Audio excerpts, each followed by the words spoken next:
My name's Tracy Hallock, and this is George. He's my emotional support animal. And I'm here to welcome you to the Center of Spiritual Living Tacoma, those in person and those online. We are so glad you are with us here today. Our musicians today are Yangco, who you just heard on the clarinet, and our very special musical guest is ChristineEss Young, and we have Pete Beresford on percussion. Our audiovisual team is Erik, Ronald Edens, and India Grace. And our practitioners today are Angelina O'Connor on platform, and Susan Blake is holding high watch or consciousness virtually today. Thanks to our greeters, John Lloyd and Marge Pearson, who met you with a smile as you came in the door, and to Sherry Gilliard and her helper, who are teaching and caring for our children. Also, thank you to Taylor Webb and Rose Palmer. They are with our teens downstairs. And a thank you to Hospitality for coordinating our monthly potluck. Our speaker today is Reverend Drew Ebersole.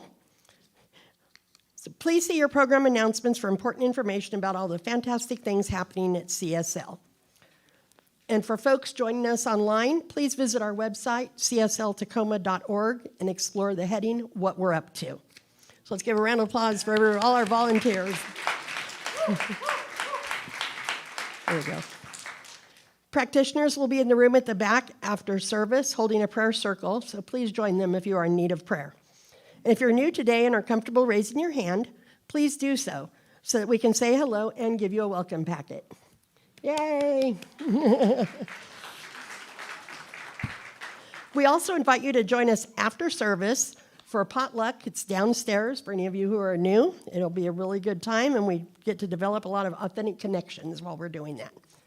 The Center for Spiritual Living Tacoma is a peaceful, loving, and joyful spiritual community connected through a shared set of values, principles, and practices. We awaken and embody our understanding of our oneness with Source and with all of life. We are committed to individual transformation, healthy relationships, and being a beneficial presence in our community and the planet. Our vision is to create a world that is thriving in harmony. Your presence makes a positive difference, and you are most welcome here. And I just wanted to say we're committed to individual transformation, and I shared last week how transforming this center has been for me. And I just wanted everybody to notice, because I said when we first came, George and I first came, I sat in the corner, and George was very good at keeping everybody away. And he'd just wave and say, stay away. He is now wearing a hugs shirt, welcoming all hugs. So... And now it's time for our minister's moment with Reverend Drew Ebersole.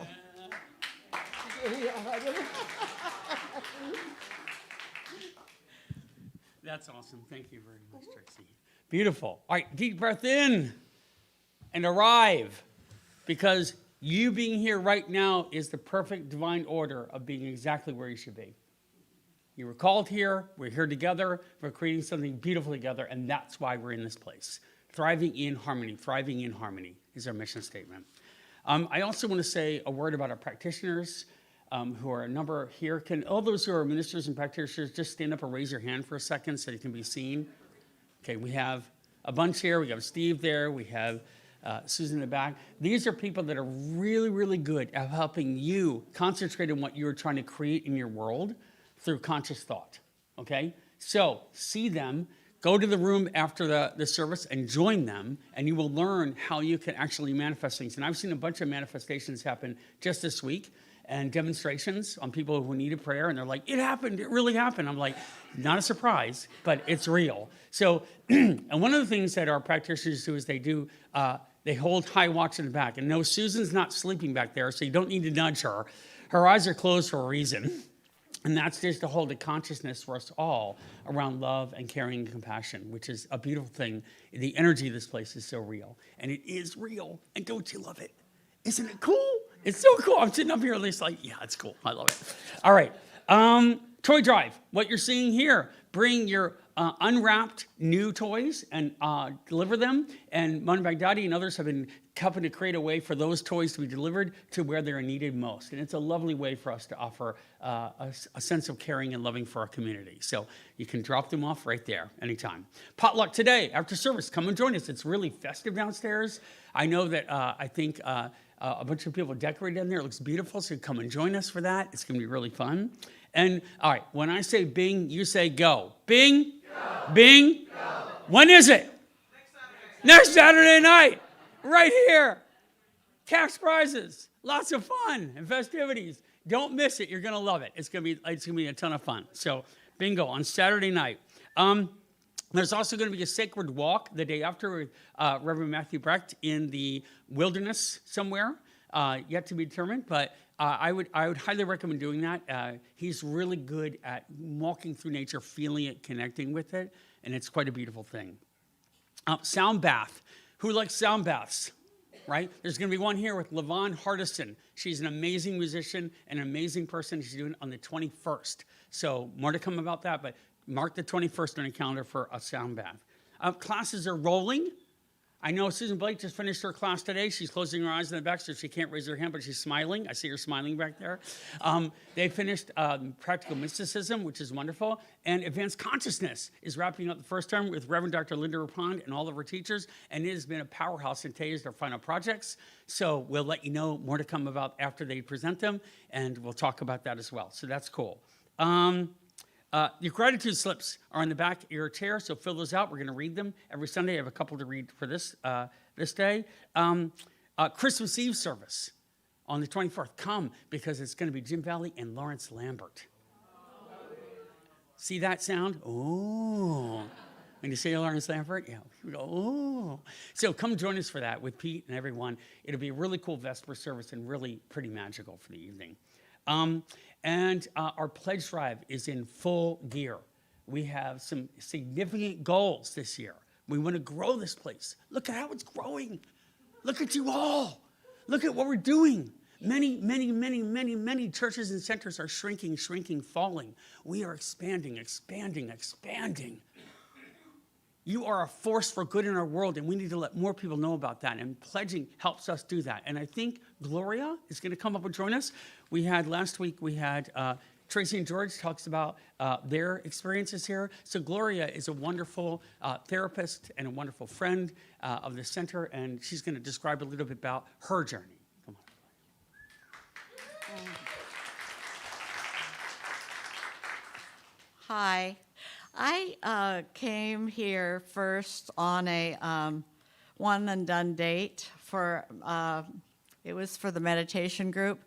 And then I decided to come Sunday, and I've been here ever since. Now, many decades ago, I read a book called The Richest Man in Babylon. I don't remember the author. Oh, Francis, you know the author? Or you know that book? Changed my mind forever. I'd always been a tithe giver, 10%, and I grew up in a Christian church. And as I learned how to think, I was ending up doing a lot of eye rolling, and I was afraid my eyes were going to get stuck in the top of my head if I continued in that belief system. And so when I came here, it was like, that deep breath we do in the exhale. That's what it felt like. And then I immediately they had wine and tapas, and that was my deal, man. There's a group, we're having fun, and my little mouth and head just had their own way. And at the end of it, I believe one of the bread makers, I called his a limp loaf, and, it was just delightful. So now I was in socially too, right? And I instantly made friends. I went up to Ginger, who was head of the board, and I just said, I want to be your friend. And she said, kind of like 6th grade, and she said, well, come over Monday, and then that was it. And it's gone on from there. But what happened is, over the years in my other church, I found reasons. I just wasn't paying my tithe, but I kept track of every penny. In fact, when I started bringing it here, somebody asked me, why do you pay like a dollar amount and like 0.09 cents? Well, that was my tithe. It's a percentage. Anyway, so I've been catching up. I was many years behind. And so every time I would continue to pay, and at meditation and catching, I am now, it's the same. I know how much it is based on how old I am, because that's how I keep track. Sorry about that, it's kind of weird. So I know that I'm 1 year behind now, and I was probably 3 or 4 years behind, so I'm catching up. And I feel excited about giving here. Not only is it like this service and these people, I found them to be, excuse the expression, but I found them to be so Christ-like. And it wasn't uniformly that in my Christian friend group, although I do have many good friends still, and I'll keep them. So I don't keep track of numbers. I just don't. I should. I'm a business owner. But so I just keep giving the money. Well, there was one point where money was really low, and I said to Ty, who used to be in charge of the pledge, I'm just not able to keep up right now for a time. Taxes always surprise me quarterly when they come up. It's like I never paid them before. And he said, whatever you do, just keep in the habit of, even if it's $1, of giving each time you're here. And that was brilliant, because it is about a habit. It is about a pattern. And the classes, wow, I just finished Practical Mysticism. I told Susan that I was going to start and be president of the Susan Blake fan club for taking her classes. And that's not enough, right? That's enough to be here, everything I've said. Well, and I believe everything they do in the community, for us, at the world at large, the message of peace. So all of that's wonderful. And for a long time, every time Drew saw me, he would say, "We love you, Gloria," when he would give me a hug. Well, I was a single woman with a little Yorkie, and she passed on November 4th. Now, she was not only my Yorkie, she was a trained therapy dog. She worked with me in my office. She came to meditation. She went traveling with me. I mean, she was everywhere. And I realized she was really my soulmate. And so when she passed, I've been in very deep grief. And once again, it was Susan who said, what if we had a memorial for her? I was so relieved. I wanted people to know how unique and how amazing she was, how she kind of ran the world. The receptionist at the office building said the life went out of this place when she didn't come in anymore. So Stella got a memorial service here. I mean, I never even knew you could do that for a dog person. Because she was, I don't like to call her a dog, because she was ever so much more. So here I am, like everything else isn't enough, that they put together this incredible memorial for Stella. I mean, this is the coolest place. I'm so grateful to be here. And I have a goal for this church. I really do. I have my own personal goal. I've whispered it to Ty. And this is really important. This makes me part of all this wonderment. This helps it to grow. This helps it to provide. And there's more. So I really suggest you put in your pledge. I'm putting mine in today for some amount based on my age. Who knows if it's doable? Apparently it ends up being so. It's part of the mystical, how you end up being able to fulfill your commitments. And thank you to all of you and my dear friends. And for those of you I don't know, we'll be best friends soon.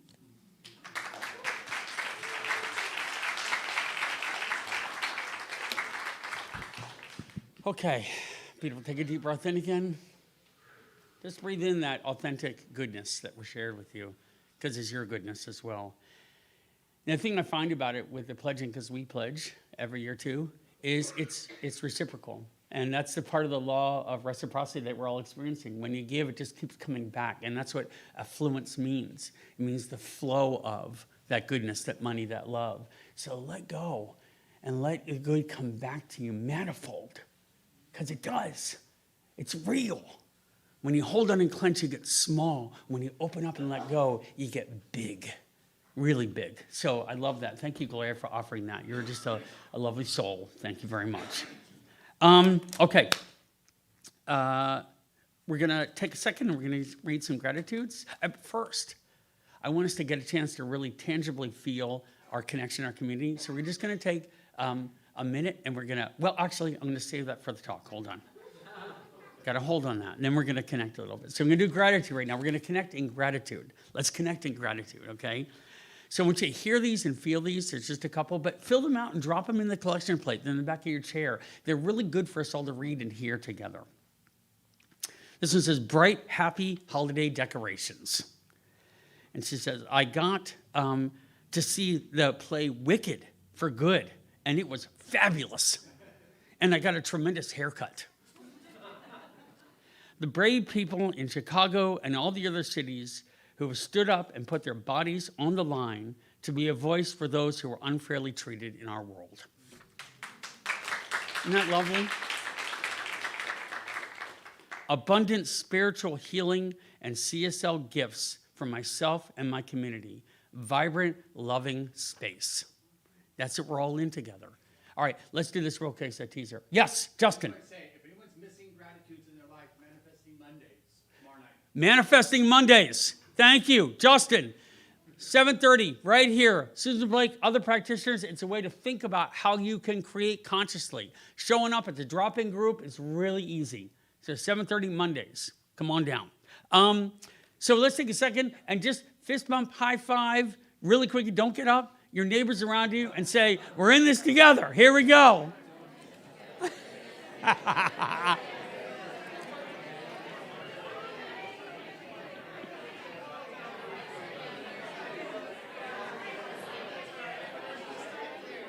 All right.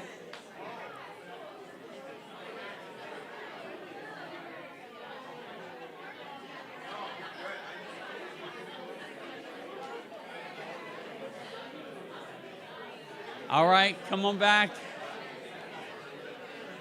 We'll do a little longer one during the talk, but come on back.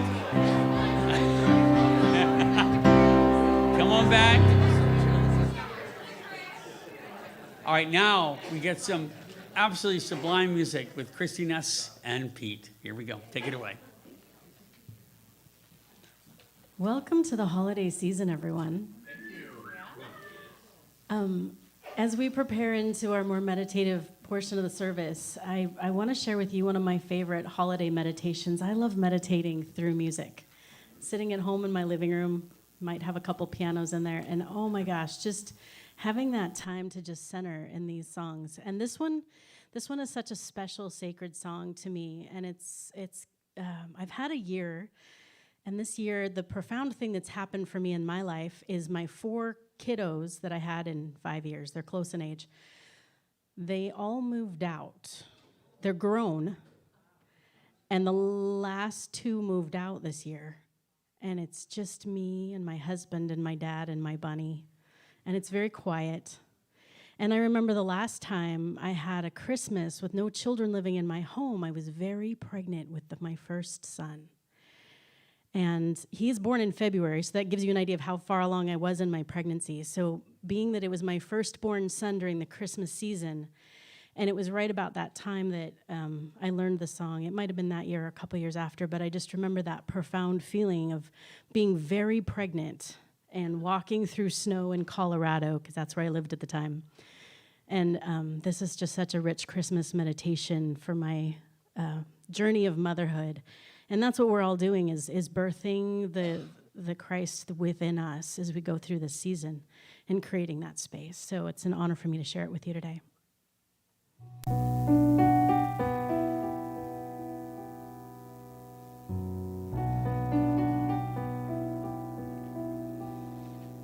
I have traveled many moonlit nights, cold and weary,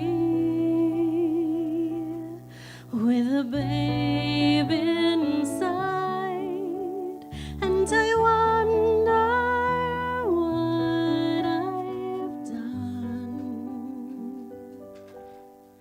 Holy Father, you have come and chosen me now to carry your son.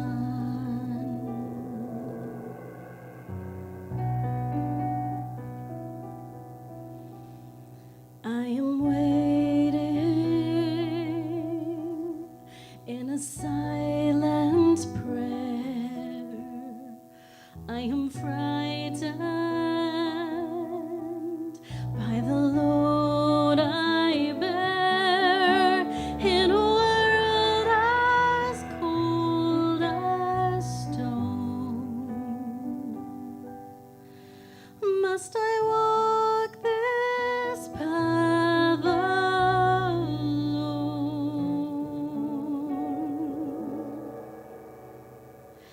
Be with me now. Be with me now. Breath of heaven, hold me together.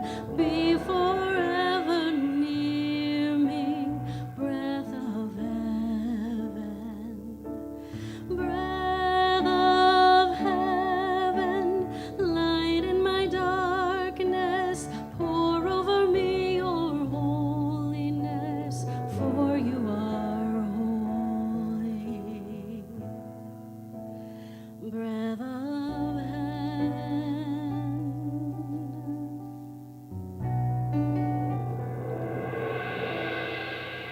Do you wonder as you watch my face if a wiser one should have had my place?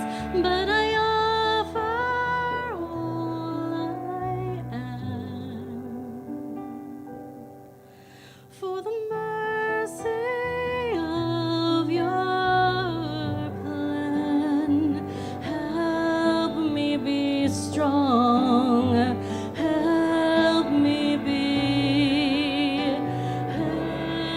Help me. Breath of heaven, hold me together.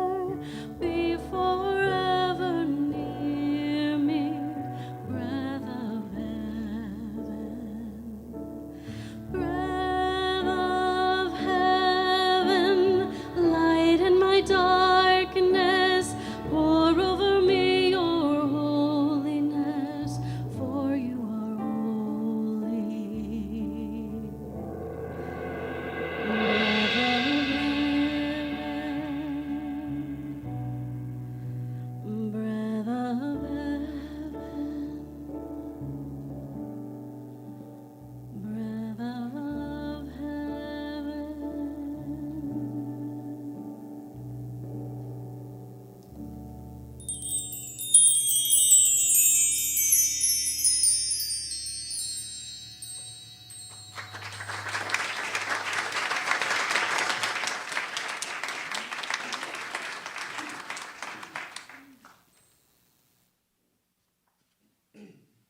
Good morning, everybody. Good morning. Before we do anything, let us all just close our eyes for a moment and feel the breath. It is the breath of heaven. Breathe it in. Thank you for that beautiful music. Breath of heaven in you, around you, and everywhere.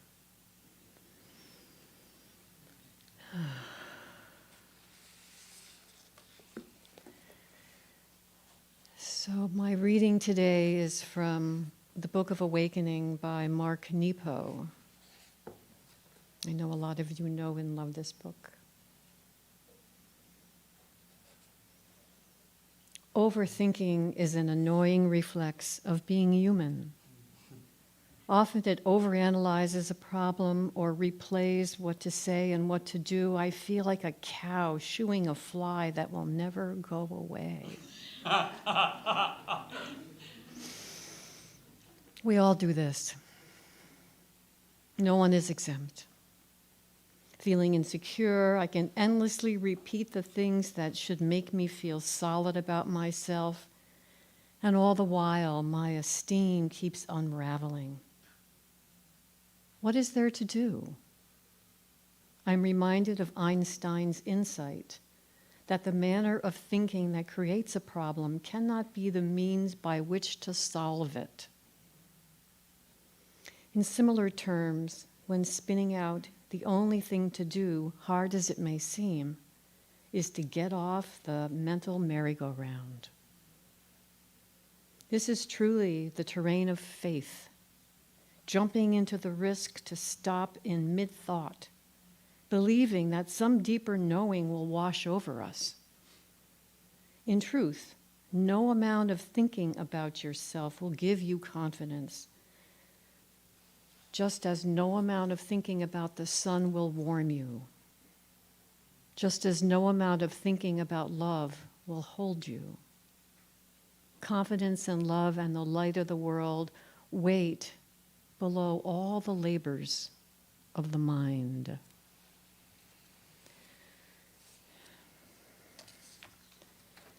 And I have a very short second reading. I may butcher the author's name, Dieter Uchtdorf. It is your reaction to adversity, not adversity itself, that determines how your life's story will develop. And so let us come into that quiet place, into that breath of God again. If you're comfortable with your eyes closed, that's fine. If not, just soft gaze. And feel that breath again. How the breath opens and expands us. And on the exhale, it just releases. Always. Expanding and releasing, that is the nature of us as humans, of all of creation that breathes. The trees, the birds, the sky. All of it. And from this place, I know that all of it is that one source of everything.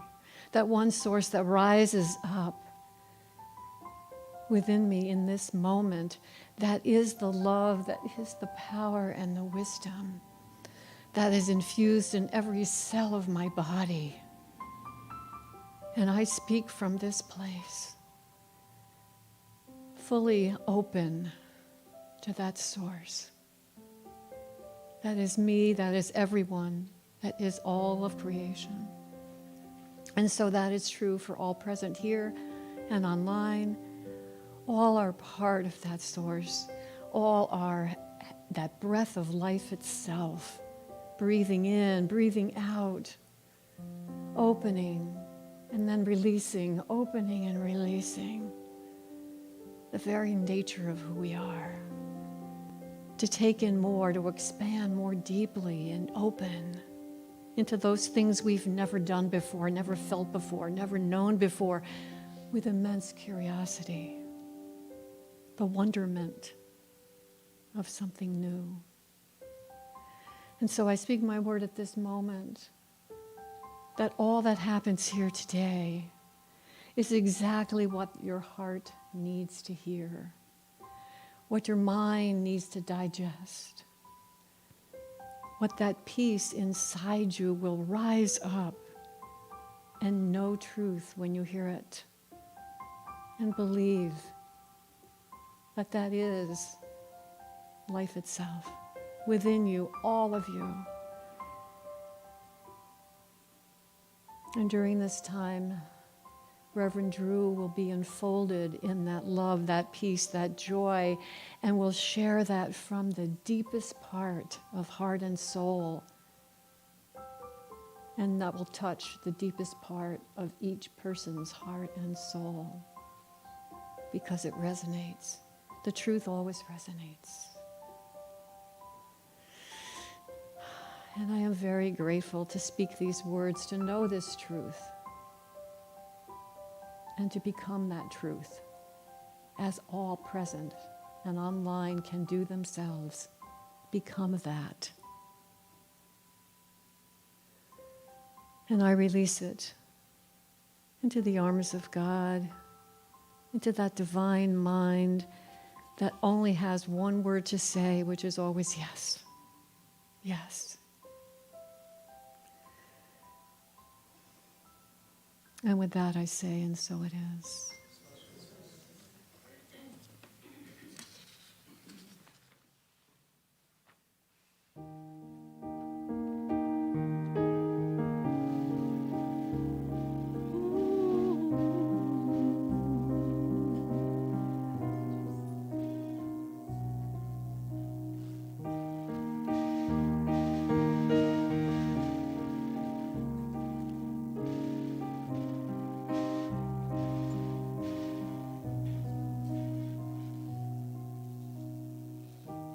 Every day is so wonderful, and suddenly it's hard to breathe. Now and then I get insecure from all the pain, feel so ashamed. I am beautiful no matter what they say. Words can't bring me down. I am beautiful no matter what they say. Yes, words can't bring me down. Oh no. So don't you bring me down today.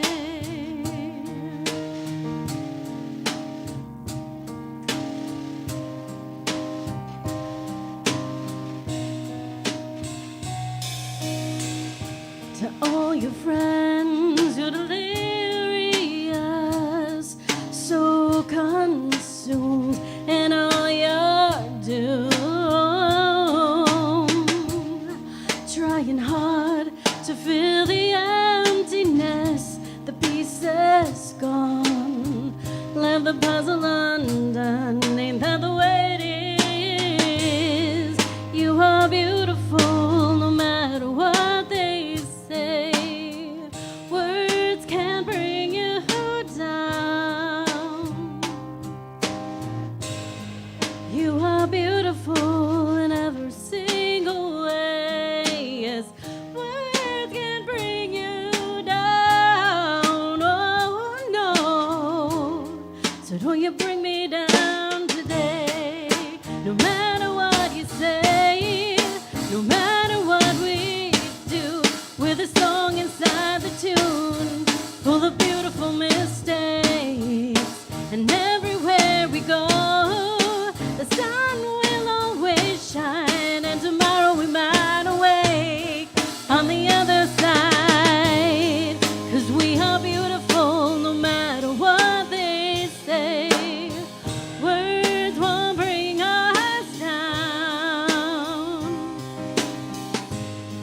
We are beautiful in every single way. Yes, words can't bring us down. Oh no. So don't you bring me down today.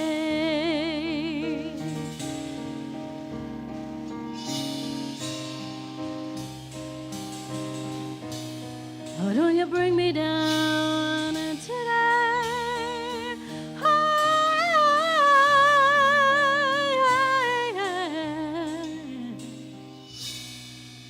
Oh, don't you bring me down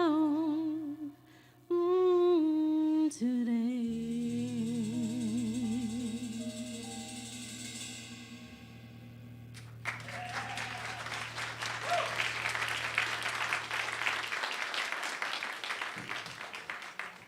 Wow. Take a deep breath in. Can you feel that? Everything you're feeling right now is real. This is the real energy of life. What you're doing is you're recognizing and allowing it to flow through you. And that's why it feels so good. And whether you hear language like Christ-like or Buddha, who I'm going to mention today, those are just words as teachers. The ultimate language is love. That's the common vernacular, the language of love. That's where we live. So use those as examples, not as deities to worship. The teachers, the masters, those people, they're guiding, they're offering some intelligence, some wisdom that you can attach to and learn from, and you get to pick it. You get to pick it. There's no right way for everyone. There's your way, and that is Spirit incarnate. That's what's beautiful about this place, is come as you are, believe what you will, and unite together in some common spirit of creating good in this world while we have breath. That's what we're doing. That's it. And you're doing beautiful. You're doing beautiful. This is it. You're doing beautiful. So today we're going to talk about this vicissitudes, the 8 worldly winds. This comes from the Buddha. And I don't know if you heard him, but he's a pretty cool dude. And he knew some pretty cool stuff. And the reason we listen to these teachers is because this is an enlightened master, truly an enlightened master of all enlightened masters. So if you're going to listen to someone who's really doing it, that's done it, that's been there, that's seen it, right? So this is what he said about the 8 worldly winds. These are worldly conditions, and they include the agreeable and disagreeable. So there's sets that he put them into, 4 sets. There is gain and loss. There's pleasure and pain. There's praise and blame. And there is status and disgrace, or success and failure. So I'll read them again. Gain and loss, pleasure and pain, praise and blame, status and disgrace. And the reason they are all mentioned that way is they sort of uniformly hold that we are all going to experience all of these in some equal measures. And that is the nature of life itself. And they are not without purpose or meaning or value. Raise your hand if you've experienced any and or all of these. Okay, every hand goes up, all right? I know I have, in great measure. I'm going to read to you also some other things from Lao Tzu from the Tao Te Ching. And I don't know if you know the Tao Te Ching, but it's the core writings of Taoism, which aligns closely. Lao Tzu and Buddha existed at the same time. They never really historically met, apparently. They just talked about the same stuff, which is one mind consciousness. It's one connection with everything. It's why pyramids cropped up all over the world at the same time, even before cell phones and telegraphs and messages could ever fly around, because we are interconnected on the great interweb or connection, and that is love and spirit divine within us all. Always. And that's a cool thing. And why do we talk about this kind of stuff like these vicissitudes? Because they are a demonstration of why we're here, which we are born into this life as energy from the source of love to live fully in this grand experiment, this grand experience, this precious human birth, and to find our connection of that love and bring it to this world in full force. That's why we're here. So when you let go, and you let the universe, or you let love, or you let God, or you let Buddha, you let whatever word, you let science. It doesn't matter the word you choose. You let that live within you and blossom. You are living your life's purpose. And so when we talk about these vicissitudes, it's a way to feel like you're not wrong or out of place or out of alignment. They're just going to happen all the time. I look at Justin here. He just went through a broken collarbone, right? But he's healing, and he's well, and he's probably learned something from that whole experience. Maybe slowing down, maybe connecting more. Right? Right? So is it bad? Maybe so, maybe no. In fact, I want to tell the story of the Chinese farmer. This kind of puts it in perspective. And some of you have heard this many times, some of you haven't. Here we go. Chinese farmer had a stallion. And the stallion escaped, and they're very prized, and it's very precious and valuable. The stallion escaped, and the neighbors all came around, the town came around and said, oh, this is terrible, it's a tragedy. And he says, maybe so, maybe no. And about a week later, the stallion comes back, trailed by 14 mares that it found in the wild. So his livestock grew by 14. And the townspeople came around and said, what a wonderment, that's amazing, that's phenomenal. And he said, maybe so, maybe no. And the son was breaking in one of the mares, his son. And the son fell off the horse and broke his leg. And the townspeople came around and said, what a tragedy, how awful, what a terrible thing. Maybe so, maybe no. Another week goes by, and the army comes around to take young men into battle, but they can't take the son because of the broken leg. And the townspeople come around and say, what luck, what good fortune. And he says, maybe so, maybe no. And he goes on and on. He realized in that moment the embodiment of what we call equanimity. And equanimity is balance through the trajectories and the ups and downs of life. And the clearness and awareness of that allowed him to take what was given to him and be grateful for the offering. Whatever you are given right now, whatever challenges you have, whatever difficulties you feel, there is nothing wrong with it. It is divinely given to you for the purpose of blossoming fully as an expression of love. That's who you are. Lao Tzu in the Tao Te Ching, as I referenced, he was a scribe for I think it was the Shin dynasty.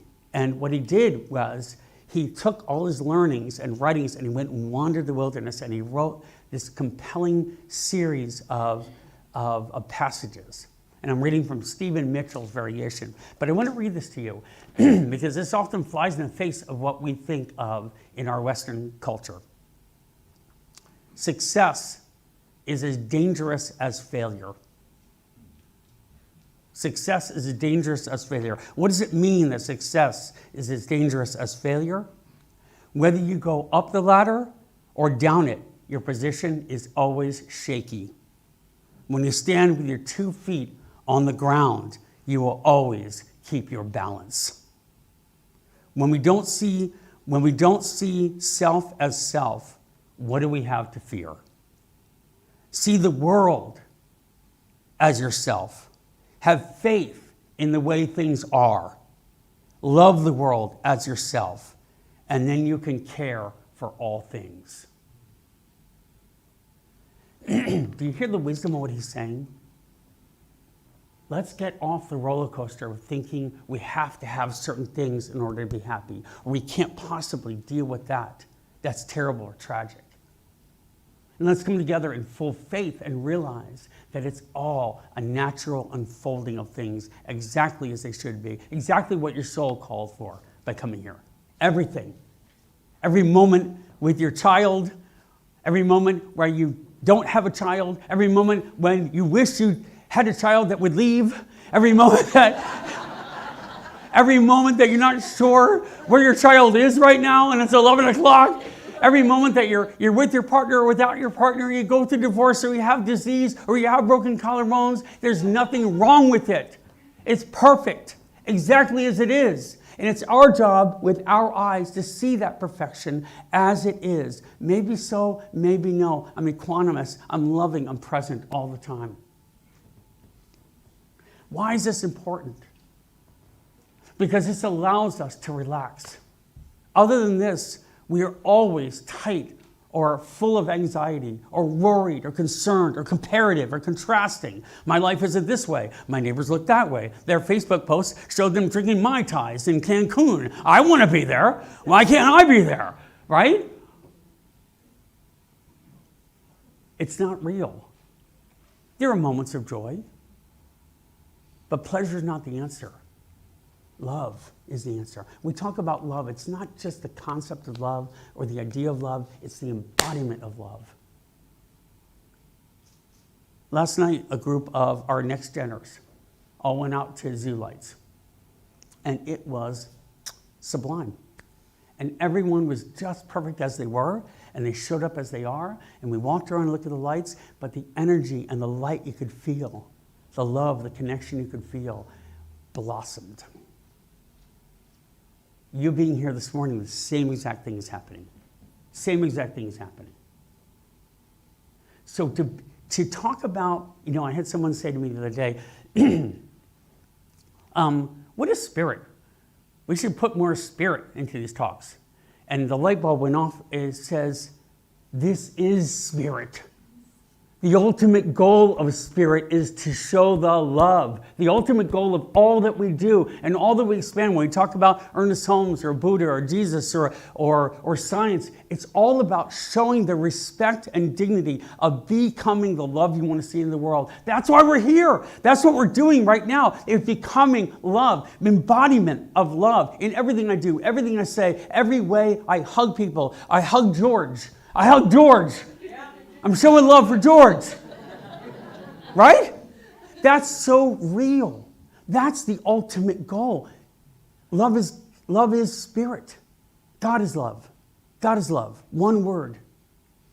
And I'll no longer talk about that in the new year, but just know that why we're doing this is not just to get by or not just to make it happen. It's to realize that spirit is always there within us, and it's always going to be there, and all we're doing is expressing it all the time through our actions. But love, I look at Darlene because she wrote a whole book on this, and she's going to be talking about it in January, or many books, 4 books actually, about the power and the concept of what love really is and how it's the source of life. You are plugging into that source of life. All right, so what does it do? It makes us happy. All human unhappiness comes from not facing reality squarely exactly as it is. This is Buddha. All human unhappiness comes from not facing reality squarely exactly as it is. This is the reality we live in. This is what happens to us. And there's nothing wrong with it. It's how, the quote said, how we respond to that adversity. That's the key. And you don't have to do it perfectly. You fall down all the time. I do. I fall down, I trip, I make a mistake, I get up. It's the getting up. That's the answer. It's the trying again. So true happiness, freedom, real freedom. All right, Buddha wrote another passage, or he spoke a passage, and Ananda wrote it down, same thing. The unhappy, trapped, and unaware person in their mind remains consumed. A lot of exactly what you talked about in the reading. With the experiences of the 8 vicissitudes, we know what this is like. So we have this feeling, gain and loss. I'll talk about those in a second. When we undergo a loss, a breakup, a job loss, when we find ourselves caught in the fast-moving currents of thinking. How many of you have been there in ruminative thinking that's wrapped your mind up and you can't get out of it? Right? Somebody went, Mary was like, yeah, absolutely. We experience gain. We need a lover, we find a job, we find ourselves again and again lost in thought about what's transpired. How many of you have ever fallen in love, and gone around skipping thinking the world was all sunshine and roses, right? There's an amazing movie where a young man does that, and there's like cartoon birds flying all around his head, like some kind of Disney cartoon. And I'm like, yeah, I felt that before. I know that feeling. But that's a good feeling, but it's also something that can consume you and take you out of the present moment. So I have a personal example for that. I was an actor for many years, and one thing that would happen is you would get reviews. And I did a big play here in Seattle. I was pulled up from Los Angeles, cast in it. It was one of the big regional theater houses up here. It's called Sideman, about a jazz musician's son. And it was fabulous. It was really amazing. I loved it. I poured myself into it. I gave heart and soul to this role. And it was phenomenal for me. And then reviews came out. And one review was not very good, of me, saying, who's this kid from LA, thinks he can come to Seattle and show us how to act? What is he, blah, blah, blah. Went on and on and on, just pretty cutting. And I watched myself just go, whoa. It was deflating. It was just, it hurt. It hurt a lot. And then the next day, another review came out. Who's the kid from LA? He's wonderful. He lights up the stage. He's phenomenal. What a gift to see him act out this play and live into this moment. And I was like, yeah, I am pretty good. All right, feeling all right. I'm an actor again. Do you see the trap I fell into?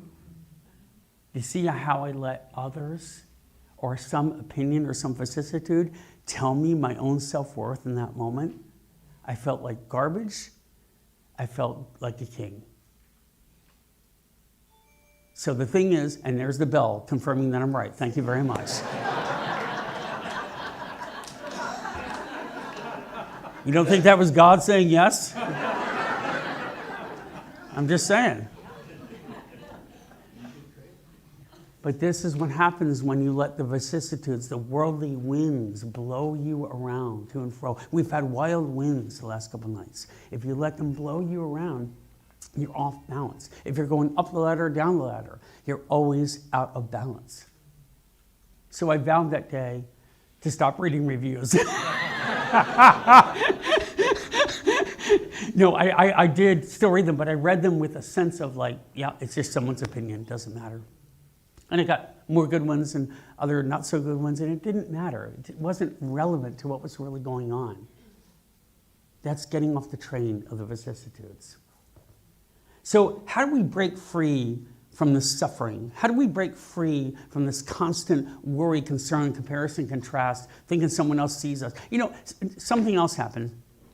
When we're out with people and we're doing something and we make a mistake or say something bad, we're just so worried that everyone's looking at us and thinking, oh, they're terrible, they're garbage, I can't believe they did that. Nobody cares. How many of us go out with people and whether they have a good day or a bad day, we're not worried about it. We're just glad they're there. That's the reality. It's not nearly what we think of. It's like my friend used to say to me, you think it's like this, Drew, the world. And he was like, wake up, it's not that way. And I'm like, all right, I gotcha. It's not that way. Nobody really cares. They just want you to be you. That's it. Not some Facebook version of what you did or your resume or how many things you've accomplished. Just be you.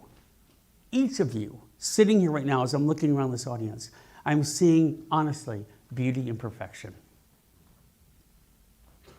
I'm seeing the embodiment of grace and joy, all of you. And look at what you're doing. Just show up as you. So we cultivate equanimity. The goal is not to avoid the conditions, but develop a balanced attitude toward them. So some of you are new, and I've spoken about this in the past, but I had a pretty massive brain tumor about 9 years ago, and it was a doozy, and it wiped me out. When I woke up, I couldn't walk, I couldn't talk, I couldn't swallow. I lost right side facial control, paralysis. I'm deaf in this ear, all of it. But was it the most glorious teacher I've ever had? Bar none. I wouldn't change a minute of it or a moment of the experience. And look at my beautiful wife, CJ, and she walked down that path with me with such courage and strength and conviction that our relationship went from good to great in that moment because she leaned in, we both did. And it became not the enemy, but a teacher and a friend. And I offer gratitude for that tumor appearing in my life. And even though paralyzed face hurts and sucks sometimes, and I have food running down my face at times, and my wife keeps a little napkin for me. I feel like I'm like 90 and in a nursing home. She's like, oh, here, dear. I'm like, oh, yeah, I get that. Even though I can't control my right eye full, even though I can't hear, wouldn't change a moment of it. In fact, if you could wave a magic wand and say, do you want to go back and heal and have everything just right? I'd really have to pause and say, I don't think so. Because this is a reminder of the vicissitudes, the gain and the loss. And the loss came first, but the gain came rolling in like thunder. So what do you have in your life that's a vicissitude like that, where you can develop equanimity and see it as a friend, a guide, an ally, not an enemy? So that cultivating equanimity, balance, 2 feet on the ground. Be successful, fail, same. You're just stepping through the experience. All right, the observing of the impermanent, okay? So here's the other part. Guess what? This whole game of life is one big impermanent flow. It comes, it goes, it changes, it moves on. That's the reality. Everything. So when we observe impermanence, we recognize that all these conditions are temporary and subject to change. That is the nature of life itself. It's all going to change anyway, so why hold on to it as if it's real and permanent? The only part we hold on to is the memory of it and the thinking about it constantly. It's already changed. It's already moved on. You can too. Take a deep breath in. Whatever you've experienced, whatever you've gone through, today, right now in this moment, you can let go. You can learn from. You can remember how it's fueling you. And you can give over to the pathway that love has designed for you. That's real. Observe impermanence and non-identification. Avoid attachment or aversion. Two of the biggest points of suffering that we can recognize: attachment, wanting, wanting, wanting, wanting. Aversion, don't want, don't want, don't want, don't want. You know, there's a little secret to getting something you want. It's not the getting of the something you want that makes you happy. It's the relief from the feeling of wanting. The temporary relief of that feeling of wanting, which is such a desperate, sad feeling, right? And if you just relax into realizing that that stuff isn't going to give you that long-term feeling, you might do it for a moment, get a new handbag or a new car or whatever. It's really fun for a little bit, and then it goes away, and then you got to get something else. You can look at it why we have such opulent wealth in this country, because it can't fill the void that's there. No amount of money or stuff can bring you happiness, full stop. So it's the relief. So what we learn to do is relax on the wanting, and we just are good with where we are. We love what we have. We love this moment, right here, right now. You know, that sense of not wanting and not being attached, Neil Donald Walsh wrote a book called Conversations with God. And it's a really fabulous, interesting book. But you know how he got there to write it? He lost everything. He lost everything. He knew he had lost everything when he woke up in a dumpster and ate his breakfast from that dumpster. But then he began to write. He began to write right there. And like on a scrap of paper that he also found in the dumpster, he began to write down what was happening as he scribed the inspiration that he had gotten from being open at that moment. And now he lives in opulent places and has wealth and all that stuff, but he has equanimity about it because he knows what it was like to be both. And he's not attached to it. He's not attached, thinking this defines him. Nothing you've been through defines you. That's the cool part. This is spirit. This is spirit asking you to not be defined, to live out of the box, to live fully with love. Don't attach to any of it. It's just an experience. And in that sense of knowing that we're all together, because we have community to be together, I promised we'd do this earlier, so we'll do it and connect. But I want you to connect with the others. And we have a little rule. If somebody waves to you, you have to meet them with a wave. If they extend a hand or high five or fist bump, you have to do that. If they extend both hands, you can come on in for a big old hug, which we're the church of hugs a lot, you know. I should be a knight. Sir Hugs a Lot, yes. Your Majesty, Your Grace, Sir Hugs a Lot, at your service, okay.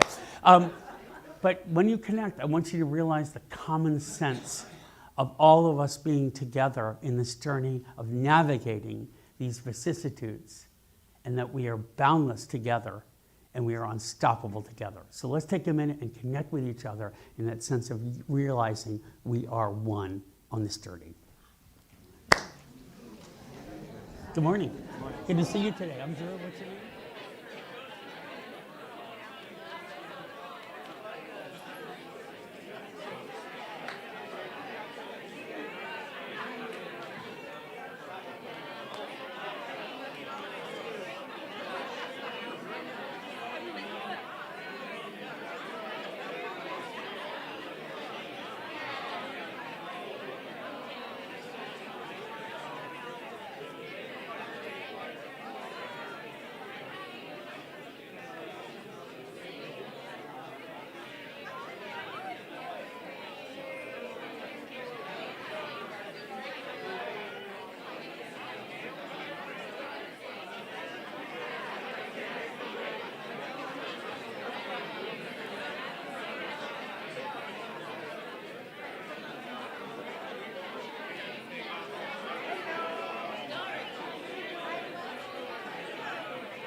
back.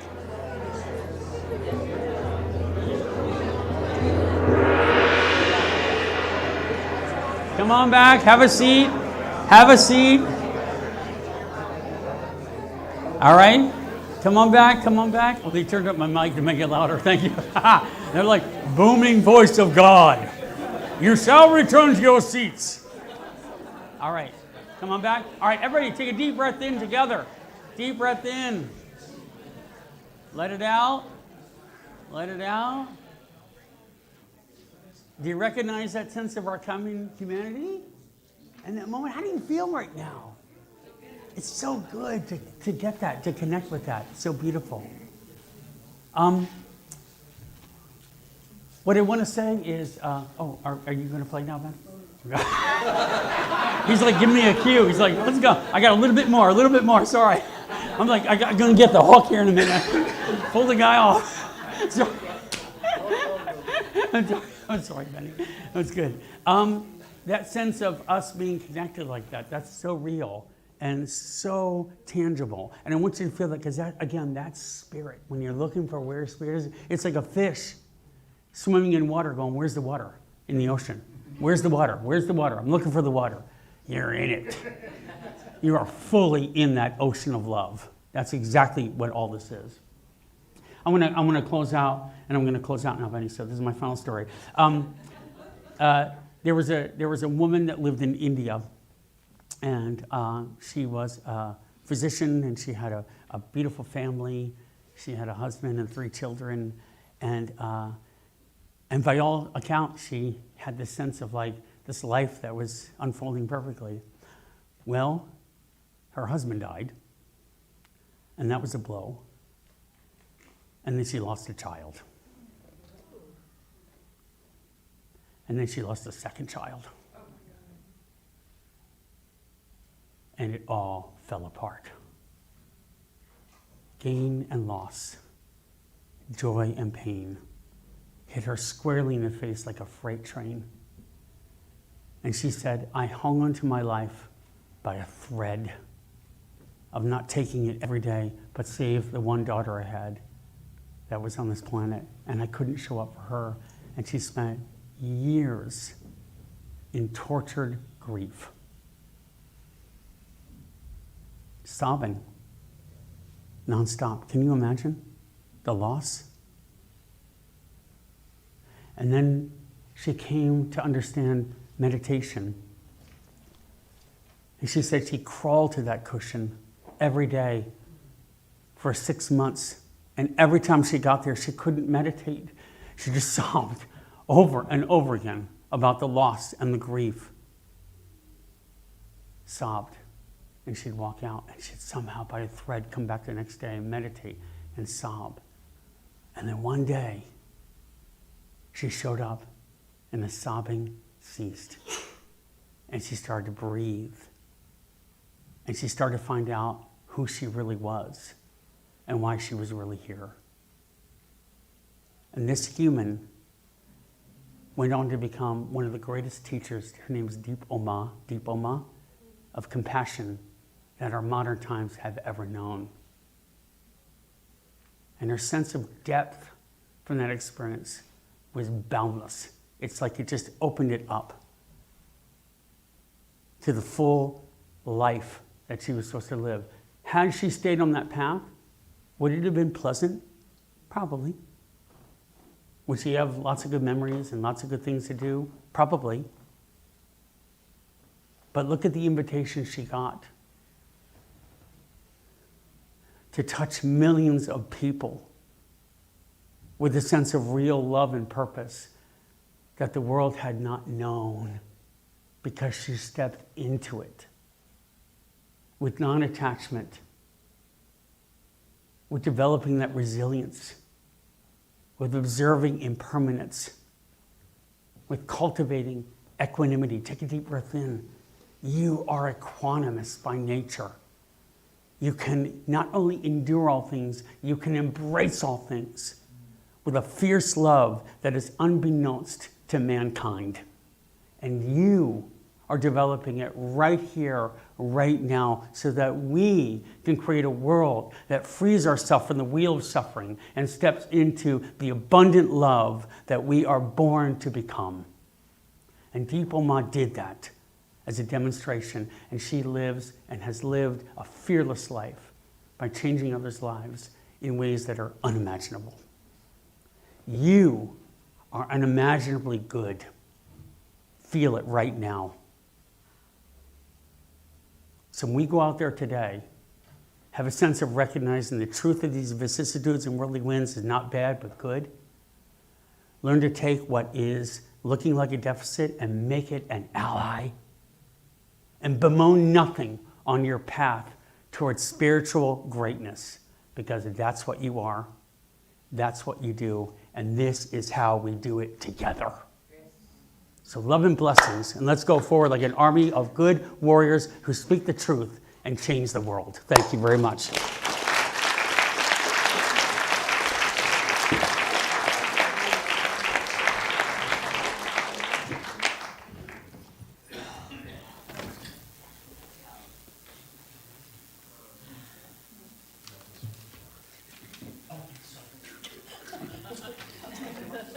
Christina just looked at me and said, offering. And I was like, yeah, the offering, okay. I got all caught. I was like, I'm going to go change the world, but first, we have offering, okay.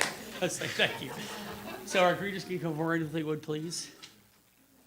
And we want to make sure that we do something in our ritual, which I need to express every time, which is when the plate goes by you and the offering goes by you, bless it. Put that energy of love into that plate, because it's not only what you give physically, it's what you give mentally, emotionally, spiritually, and what we bless it with. That helps it to grow and expand. So the plate will come by you, put in your offering, and bless what's already in there, and give it your sense of love. So we're going to say our prayer together. I want you to say it very intentionally. Ready? Okay. Divine love through me blesses and multiplies all that I have, all that I give, and all that I receive. With infinite gratitude, so it is.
I also just want to put a button on that. And the use of the word warrior, we got that from Xiangtan, and he said it's not about fighting, it's about being a voice for the voiceless. It's about being a presence of powerful love. So we use that, we use it in the Dan Millman sense of peaceful warrior. I'm not going to raise arms against anyone. I'm going to be such a fierce love that it's going to transform all violence and aggression into that love. Yes. You are alchemists. And that's what being a peaceful warrior is. So go forward with that.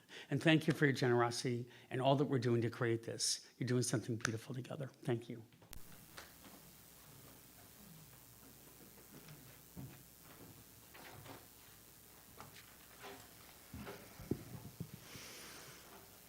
It's almost like I have a hard time breathing. So much has happened here today. Immense gratitude that just bubbles up for all present, bubbles up for those online, bubbles up for each person that has made this service happen. That feeling just is,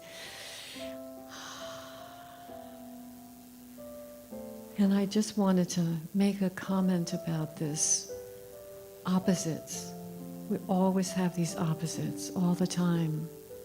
It's like a teeter-totter, so that we say, oh, I'm over here, and oh, I'm over here. And just coming back to that center in the perfection that you already are. And the perfection is choice. The perfection is your ability to change and to grow and to open into whatever you need to open into. And so,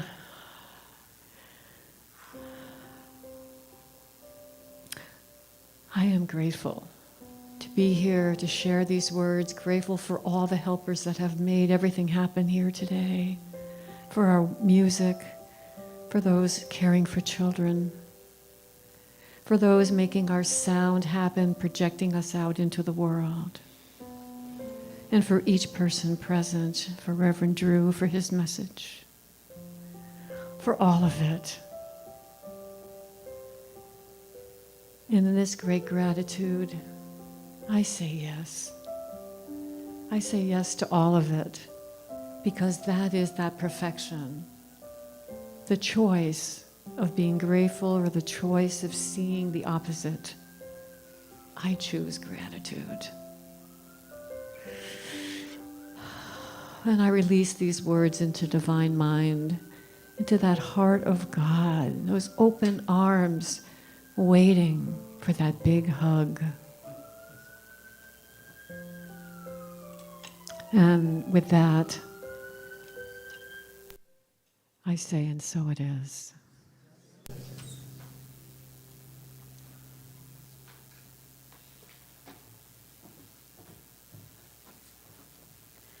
I'd just like to invite everyone to stand and sing our closing song with us together. I release.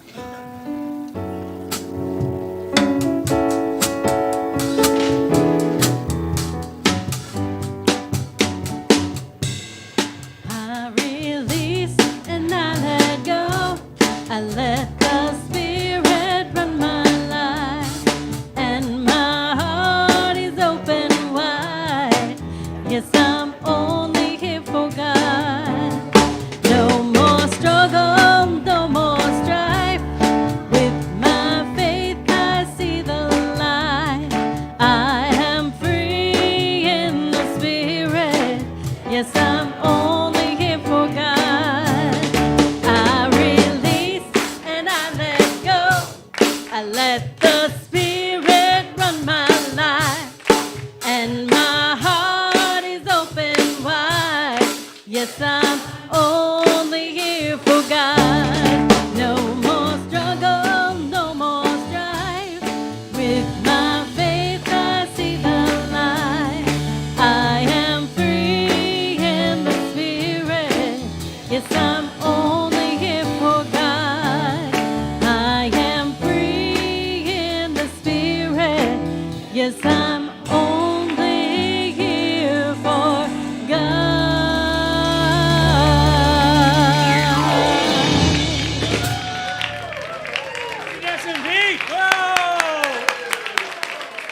Go be the love. Be the power of love in everything you do, and the world is our oyster. Go forward.